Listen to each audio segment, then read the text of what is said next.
ഏവർക്കും ഈ വീഡിയോയിലേക്ക് സ്വാഗതം. അപ്പോൾ ഈ വീഡിയോയുടെ ഒരു ചർച്ചാ വിഷയം, കഴിഞ്ഞ ദിവസം ഞാനൊരു ടെക്നിക്കൽ ഇവന്റിന് പോയി കഴിഞ്ഞപ്പോൾ അതൊരു ഏജന്റ് ഏജന്റിക് ഡെവലപ്മെന്റിനെ കുറിച്ചായിരുന്നു. അപ്പോൾ അവിടെ കാരണം സ്കെയർഡ് ആയിട്ടുള്ള ആൾക്കാരെ റെപ്രസെന്റ് ചെയ്ത് ഞാനും ഇറ്റ്സ് ജസ്റ്റ് അനദർ ട്രെൻഡ്, അതൊരു റീസ്കില്ലിംഗ് ഇഷ്യൂ ആയിട്ട് അല്ലെങ്കിൽ പോസിറ്റീവായിട്ട് കാണുന്ന റെപ്രസെന്റ് ചെയ്ത് വേറൊരു ഇൻഡസ്ട്രിയിലൊരു സീനിയറും അവരവരുടെ പെർസ്പെക്റ്റീവ് മുന്നോട്ട് വെച്ചു. പിന്നെ അതൊരു ഡിബേറ്റ് ആവണ്ട എന്നുള്ളത് കൊണ്ട് അപ്പൊ അതില് ഞാൻ എൻ്റെ സഹസംവാദകൻ പറഞ്ഞതിൽ ഞാൻ കണ്ട ഒരു പ്രോബ്ലം എന്താണെന്ന് വെച്ച് കഴിഞ്ഞാൽ അത് എല്ലാ സീനിയേഴ്സിനുള്ളൊരു ടിപ്പിക്കൽ ബയാസാണ്. ഈ മോസ്റ്റ് സീനിയേഴ്സ് ലൈഫിന്റെ പ്രശ്നങ്ങളെ കുറിച്ച് സംസാരിക്കുമ്പോൾ അവരൊരു ഐവറി ടവറിൽ നിന്നുകൊണ്ടാണ് സംസാരിക്കുന്നത്. Since they have been working with a company for 20 years and this kind of thing, political power ഒക്കെ ഉള്ളത് കൊണ്ട് നോബഡി ക്വസ്റ്റ്യൻസ് ദം. അപ്പൊ അതിൽ നിന്ന് കുറെ ബയാസ് വരുന്നുണ്ട്. അപ്പൊ പൊതുവേ എന്റെ കാര്യം എന്ന് പറഞ്ഞു കഴിഞ്ഞാല് people who are successful will suffer from lot of biases. Survivorship bias എന്ന് പറഞ്ഞ സാധനമാണ്. Just because okay somebody manage to do well in the IT industry and then okay he has survive to tell the tale. അപ്പോൾ ഒരു പുള്ളിയുടെ പാത്താണ് ഒരു base line path, അല്ലെങ്കിൽ അതൊരു common പാത്താണെന്നുള്ളൊരു രീതിയിൽ വേൾഡ് കാണാൻ നോക്കി കഴിഞ്ഞു കഴിഞ്ഞാൽ അത് ഭയങ്കര അൺഫെയർ ആണ്. Very few people can reach. ഇപ്പോ എൻ്റെ കൂടെ ഈ അഭിപ്രായം പറഞ്ഞ ആളുടെ ലെവലിലോട്ട് ഒരു 1000 പേരുള്ളവർക്ക് 2-3 പേർക്ക് ആ ലെവലിൽ എത്താൻ പറ്റുള്ളൂ. അതായത് ഈവൻ 1% ആൾക്കാർക്ക് പോലും എത്താൻ പറ്റാത്തൊരു പൊസിഷനിലാണ് അദ്ദേഹം ഇരിക്കുന്നത്. അപ്പോൾ അവിടെ നിന്ന് പിന്നെ ഹൈൻസൈഡ് ബയാസ് ഉണ്ടാവും. അതായത് just because they survive that and then they might be knowing alternate path they would have taken. അപ്പോൾ അതും കൂടി കണക്കിൽ എടുക്കും. പിന്നെ ഔട്ട്കം ബയാസ് ഉണ്ടാവാം. Okay, I am successful, therefore എന്താ പറയുക, മറ്റേ whatever I did was correct. അപ്പോൾ പിന്നെ ഒരു ഇപ്പൊ എങ്ങനെ നോക്കി കഴിഞ്ഞു കഴിഞ്ഞാലും ഈ പ്രോബ്ലം കോമൺ ആണ്. ഞാൻ എൻ്റെ ഈ IT ജീവിതത്തിൽ പ്രത്യേകിച്ച് അത് ഏറ്റവും കൂടുതൽ കാണുന്നതെന്ന് വെച്ച് കഴിഞ്ഞാൽ കാലങ്ങളോളം സ്ട്രഗിൾ ചെയ്തിട്ട് ഒരു പെർട്ടിക്കുലർ ലെവലിൽ എത്തിക്കഴിഞ്ഞാൽ മാനേജീരിയൽ ലെവലിലോ ആർക്കിടെക്ട് ലെവലിൽ എത്തുമ്പോൾ പെട്ടെന്ന് സക്സസ് കിട്ടുന്ന ആൾക്കാർക്ക് ഇത് കൂടുതലാണ്. അപ്പോൾ ഹൈൻസൈഡ് ബയാസ് ഉണ്ടാവും അവർക്ക്. അപ്പോൾ അവർക്ക് സർവൈവർഷിപ്പ് ബയാസ് ഉണ്ട്, അവർക്ക് മറ്റേ ഈ എന്താ പറയാ ഔട്ട്കം ബയാസ് ഉണ്ട്, സർവൈവർഷിപ്പ് ബയാസ് ഉണ്ട്.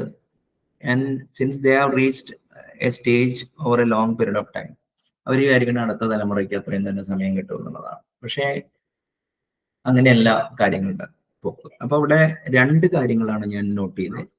Most seniors are treating AI emergency as a skill issue alone. അതായത് നിങ്ങൾക്ക് സ്കിൽ ഉണ്ടെങ്കിൽ നിങ്ങൾക്ക് റീസ്കിൽ ചെയ്തിട്ട് അല്ലെങ്കിൽ എന്താ പറയുക റീപൊസിഷൻ ചെയ്തിട്ട് നിങ്ങൾക്ക് പഴയ എഡ്ജ് നേടാമെന്നാണ് എല്ലാ സീനിയേഴ്സിനും ഞാൻ പറയുന്നത് കണ്ടത്. അതാണ് ഫസ്റ്റ് ഇത്. പിന്നെ ഒരു മിക്ക സീനിയേഴ്സിനും IT people are actually compensated well or more than unusual level compared to other engineering discipline എന്നുള്ളത് തോന്നുന്നുണ്ട്. ഇത് രണ്ടും സീനിയേഴ്സ് അക്രോസ് ദ സ്പെക്ട്രം ഞാൻ കാണുന്നുണ്ട്. അതൊരു വളരെ എന്താ പറയാ, ഈ 2 വ്യൂവും പ്രോബ്ലമാറ്റിക് ആണ്. അത് way look at it. Okay, first നമുക്ക് എടുക്കാം. അതായത് ഇപ്പോൾ ഫോർ എക്സാമ്പിൾ റീസ്കില്ലിംഗ് ഇഷ്യൂ. ഇപ്പോൾ IT ഇൻഡസ്ട്രിയുടെ ഒരു ഈ എയുടെ എമർജൻസ് ഇറ്റ് ഈസ് എയുടെ ഇന്റർനെറ്റ് പർപ്പസ് എന്താണ്? ഇപ്പൊ എ എന്ന് വിളിക്കുന്ന മറ്റേ ലാർജ് ലാംഗ്വേജ് മോഡലിനെ ബേസ് ചെയ്തുകൊണ്ടുള്ള അല്ലെങ്കിൽ ട്രാൻസ്ഫോർ നെറ്റ്വർക്ക് പ്ലസ് റീസണിങ് മോഡൽസിനെ ബേസ് ചെയ്തുകൊണ്ടുള്ള LLVM reinforcement learning through verified reward based മോഡൽസിന്റെ ഉദ്ദേശം സെമാൻറ്റിക് സെർച്ച് ബെറ്റർ ആക്കുക എന്നുള്ളതാണ്. അത് വെച്ചിട്ട് നമുക്ക് since it is doing much better than all the programs before, we have got a feeling that എന്താ പറയാ, okay artificial is here to stay. പക്ഷേ അത് ആർട്ടിഫിഷ്യൽ ഇന്റലിജൻസ് ആണോ? ലാംഗ്വേജിനോട്ട് എംബോഡിഡ് നോയിങ് ഇല്ല, പിന്നെ കോണ്ടെക്സ്റ്റ് ഇൻഫർമേഷൻ ഉണ്ടാവില്ല, പിന്നെ നമുക്ക് ട്രസ്റ്റ് ചെയ്യാൻ പറ്റില്ല, അങ്ങനെ കുറെ കാര്യങ്ങളുണ്ട്. അപ്പോൾ it is better than the previous technology എന്നുള്ളത് കൊണ്ട് ഇത്. അപ്പോൾ എന്തായാലും ഡെഫിനറ്റ്ലി ബിക്കോസ് ലെവൽ കൂടാതെ പെട്ടെന്ന് ബെറ്റർ ടൂൾസ് വരുമ്പോൾ lot of people will be able to be productive. അപ്പൊ അതിന്റെ ഒരു അഡ്വാൻറ്റേജ് ഉള്ളത് കൊണ്ട് എന്ത് പറ്റുന്നു വെച്ച് കഴിഞ്ഞാൽ പ്രാക്ടിക്കലി ജൂനിയേഴ്സിനെ കമ്പനികൾ എടുക്കുന്നില്ല. അപ്പോ അതൊരു പ്രോബ്ലമാണ്. അപ്പോ എനിക്കൊരു മകൻ is going to enter in the I T industry. എന്റെ പല സുഹൃത്തുക്കൾക്കും ഉണ്ട്. ഇനി അത് മാത്രമല്ല, സൊസൈറ്റിയിലും ഒരു മിനിമം നമ്പർ ഓഫ് യങ്സ്റ്റേഴ്സിനെ ഈ ഇൻഡസ്ട്രിയിലോട്ടൊരു എൻട്രി കിട്ടിയില്ലെങ്കിൽ that is going to ensue a social ക്യാവോസ്.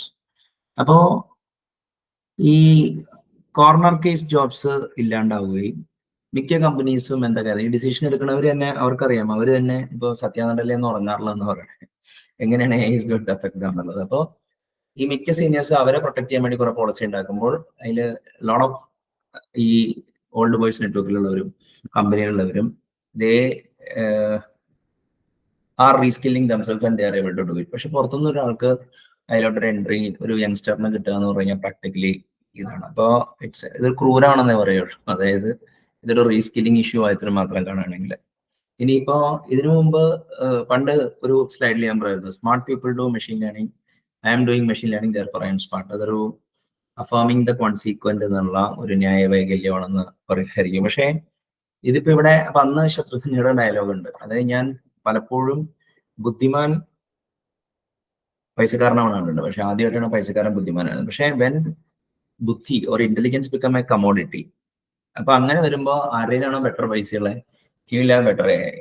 അപ്പൊ അങ്ങനെ വരുമ്പോ എന്താ വെച്ചാല് ഈ എന്റെ സ്ലൈഡിൽ കാണുന്ന പൈസക്കാരൻ ബുദ്ധിമാനാവുന്നൊരു സിറ്റുവേഷൻ ഉണ്ട്. അപ്പൊ ആരുടെയിലാണോ റിസോഴ്സ് ഉള്ളത് അവർക്ക് ബെറ്റർ ഇത് കിട്ടും.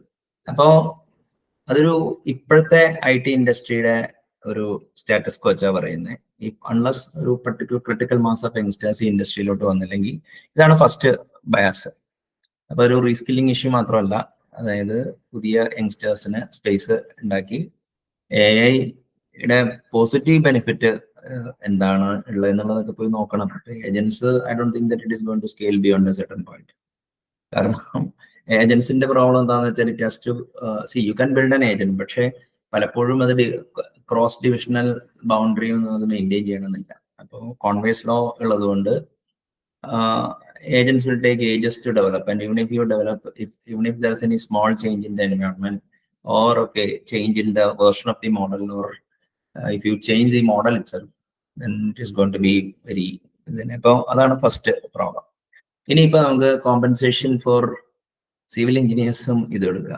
ഈ മെയിൻ പ്രശ്നം എന്താണെന്ന് വെച്ച് കഴിഞ്ഞാൽ ഇപ്പോൾ ഒരു സ്മാർട്ട് ആള് ഫേസ് ചെയ്യുന്ന ഇഷ്യൂ പറഞ്ഞാൽ, അതായത് ഇപ്പോൾ ഈ ഒരു നഗരത്തിൽ അയാളുടെ മാതിരിയുള്ള 5000 പേരെ വേണം.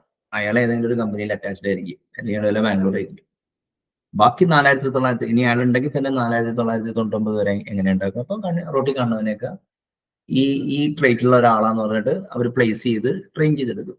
അപ്പൊ ഇങ്ങനെയാണ് ഇൻഡസ്ട്രി വർക്ക് ചെയ്യുന്നത്. അപ്പോൾ people who are at the smarter end of the spectrum, why others are paid equal to me എന്നുള്ള ആ ഒരു ഇതിൽ നിന്നാണ് ഈ പലപ്പോഴും പേ കൂടുതലാണ് പിന്നെ സിവിൽ എഞ്ചിനീയേഴ്സിന്റെ ഇതൊക്കെ പറയുന്നത്. അത് അവർക്ക് ആ ഇൻഡസ്ട്രിയിൽ ഐ ഡോണ്ട് നോ, ഫോർ ഇപ്പൊ ഞാൻ നോക്കുമ്പോൾ അബ്സ്ട്രാക്ഷൻ ഒരു മൾട്ടിപ്ലയർ ആണ്. So I been focusing on abstraction for a long time. Then I expect me to be compensated better than most engineers. എന്താ കാര്യം എന്ന് പറഞ്ഞു കഴിഞ്ഞാൽ that's a kind of value which I am bringing on to the table. അപ്പോ എനിക്ക് അങ്ങനെ ഒരു feeling ഉണ്ടായിട്ടുണ്ട്. പക്ഷെ അദ്ദേഹത്തിന് മാത്രമല്ല പല ആൾക്കാർക്കും ഈ ഒരു ഫീലിംഗ് ഉണ്ട്. അപ്പോൾ IT നിന്നുകൊണ്ട് IT ഹേറ്റ് ചെയ്യുകയും മറ്റ് പ്രൊഫഷൻസ് ആണ് റിയൽ ആണെന്ന് പറയുന്നത്. വക്കീലിനെ കാണുമ്പോഴും ചാർട്ടേഡ് അക്കൗണ്ടിനെ കാണുമ്പോഴൊക്കെ നമിക്കുന്ന ഒരു പ്രക്രിയ മിക്ക സീനിയറിലും കാണാം. അതൊരു തരം ഒരു ബൂട്ട്ലിക്കിംഗ് ആണെന്ന് ഞാൻ പറയൂ.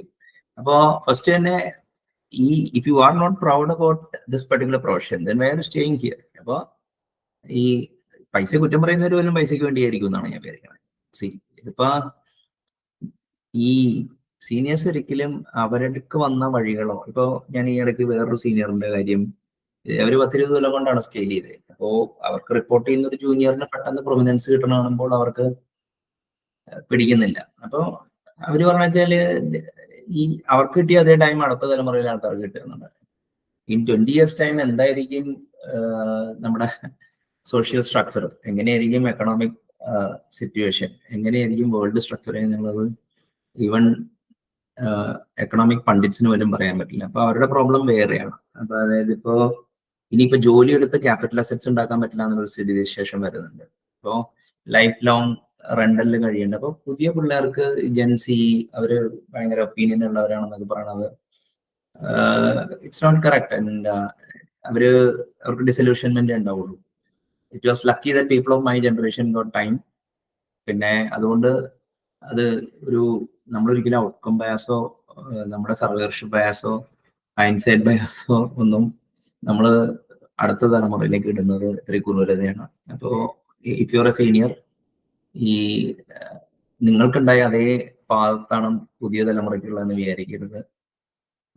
നിങ്ങൾക്ക് ട്രയൽ ആൻഡ് എററിൽ കാര്യങ്ങൾ ചെയ്യാനും ടൈം ഇത് ചെയ്യാനും ഒക്കെ പറ്റി. പക്ഷെ ഇപ്പോൾ പുതിയ പിള്ളേരുടെ കാര്യം അങ്ങനെയല്ല. They have to learn fast. അപ്പോൾ അവരെ മെന്റർ ചെയ്യാൻ വേണ്ടി സീനിയേഴ്സ് ഒട്ടും തയ്യാറില്ല. കാരണം സീനിയേഴ്സ്, എൻ്റെ ഒരു അഭിപ്രായത്തിൽ most seniors didn't put much effort in learning about what they are doing. Did and then ഒരു എംപെരിക്കൽ എക്സ്പീരിയൻസിന്റെ ഇതിൻ്റെ ഉള്ളിൽ കുറച്ച് ഇംഗ്ലീഷും ആവരണമായിട്ടൊക്കെ ചെയ്യണത്. അതായത് ഒരു 10-20 കൊല്ലം വർക്ക് ചെയ്യുമ്പോൾ ഒരു തിയറട്ടിക്കൽ ഫ്രെയിം വർക്ക് എല്ലാ സീനിയേഴ്സും ഇവോൾവ് ചെയ്തെടുക്കുന്നതാണ്. അത് ചെയ്യാതെ ഒരു എന്താ പറയുക, ഈ ചെറുപ്പക്കാരുടെ പ്രെഡിക്കമെന്റിനെ കുറിച്ച് ഒരു അനാലിസിസ് ഇല്ലാതെ, സ്വന്തം മകനാണെങ്കിലും നമ്മൾ ചെയ്യേണ്ടത് വെച്ചാൽ എങ്ങനെയാണ് ഈ പുള്ളി മറ്റേ ഔട്ട് ഇൻ ദി ഇൻഡസ്ട്രി പോകുന്നത്. വേൾഡ് ഒരു ഉദ്ദേശ്യമാരിയുള്ള പ്ലേസ് ഒന്നുമല്ല. So if you are not smart, അതായത് എന്താ ഒരു കണ്ടിന്യൂസ് ഇംപ്രൂവ്മെന്റ് സ്ട്രാറ്റജി ഇല്ലെങ്കിൽ, അതേപോലെ പൊളിറ്റിക്കൽ അക്യൂമൻ എന്നുണ്ടെങ്കിൽ സർവൈവ് ചെയ്യാനൊന്നും പറ്റുന്നില്ല. അപ്പോ കമ്പയർഡ് ടു 20 years ഇപ്പോ ഗ്ലോബലി കോമ്പീറ്റ് ചെയ്യണേ. അപ്പോൾ the kind of knowledge expected from youngsters is among us. അപ്പോൾ അത് പിന്നെ സീനിയേഴ്സിനാണെങ്കിൽ അവർക്ക് ആർക്കിടെക്ട് ചെയ്തിട്ട് അങ്ങോട്ട് അടിയിലോട്ട് പുഷ് ചെയ്താൽ മതി. അപ്പോൾ juniors will actually bear the brunt. അപ്പൊ അങ്ങനെ ഒരു സിറ്റുവേഷൻ ഉണ്ട്. എന്നിട്ട് in 2010 it was like that, 2008 it was like that എന്നൊന്നും പറഞ്ഞിട്ട് കാര്യമില്ല. Now tools are matured, automation has come there as well. The margin of error is actually coming down. Appo working in the IT industry has become more intensive than it used to be. Appo ee mate senior ആയിട്ട് old boys നെറ്റ്വർക്കിന്റെ advantage കിട്ടിയ പലരും അത് വിസ്മരിച്ചുകൊണ്ടാണ് decision എടുക്കുന്നത്. അപ്പോൾ that is actually going to be not scale. അപ്പോൾ ഈ രണ്ട് കാര്യങ്ങൾ, അതായത് ഒന്ന്, ഒരു AI ഒരു സ്കിൽ ഇഷ്യൂ അല്ല, ഡെഫിനിറ്റ് ട്രബിൾ ഉണ്ട് അവിടെ. അതായത് കോർണർ കേസ് ജോബ്സ് ഇല്ലാണ്ടാവുന്നു, youngsters are not able to get, industries going to implode. രണ്ടാമത്തെ മറ്റേ എന്താ പറയുക കാര്യം എന്താണെന്ന് വെച്ച് കഴിഞ്ഞാൽ, thanks to improve computational thinking, computers as A fourth source of intelligence എന്ന് വീഡിയോ ഞാൻ പഠിച്ചിട്ടുണ്ട്. And study about formal models, study about abstraction and learn more about abstraction. Definitely you will be in demand because you can actually create systems which can scale. And ipo endha paraya oru digital engineering, virtual engineering, visual engineering inde kaalavattam. Appo oru factory floor mindset vittittu aalkare korchum kudi abstraction level കൂട്ടി സർവീസസും പ്രൊഡക്ട്സും ഒക്കെ ഉണ്ടാക്കിയാലേ ഇനിയുള്ള കാലത്ത് മാർക്കറ്റിൽ scale ചെയ്യുള്ളൂ. അപ്പോൾ ആ ഒരു free lunch is practically over. Appo AI is indeed a real problem which we need to grapple with. ഒരു റീസ്കില്ലിംഗ് പ്രോബ്ലം അല്ല, അതിനൊരു സോഷ്യൽ ആംഗിൾ ഉണ്ട്, എക്കണോമിക് ആംഗിൾ ഉണ്ട്, പിന്നെ ഈവൻ ലോ ആൻഡ് ഓർഡറിനെ വരെ ബാധിക്കാൻ ചാൻസ് ഉള്ള കാര്യമാണ്. കാരണം army of people have been programmed in to thinking that IT ഇൻഡസ്ട്രിയിലോട്ട് എൻട്രി കയറുക, you wait there for 5-7 years, soon you will be in control. And then okay, you can live happily ever after എന്ന സ്ഥലത്ത് നിന്ന് പെട്ടെന്ന് റാൻഡംനെസ്സും ഈ ഒരു permanent ജോബ്സിലോട്ടും ഇപ്പൊ എല്ലാവരും ഓണ്ടർപ്രണർ ആവേണ്ട സിറ്റുവേഷൻ ഉണ്ടാവും, സോളോപ്രണർഷിപ്പ്. അപ്പൊ അങ്ങനെ ഒരു ഫ്ലക്സിൽ നിൽക്കുകയാണ്. അപ്പോൾ don't judge youngsters based on what we got and what we have achieve. അവർക്ക് അവരുടേതായ ചലഞ്ചസ് ഉണ്ട്. Understand that and then help them to scale things up. Okay, I hope this video is useful. Namaskar.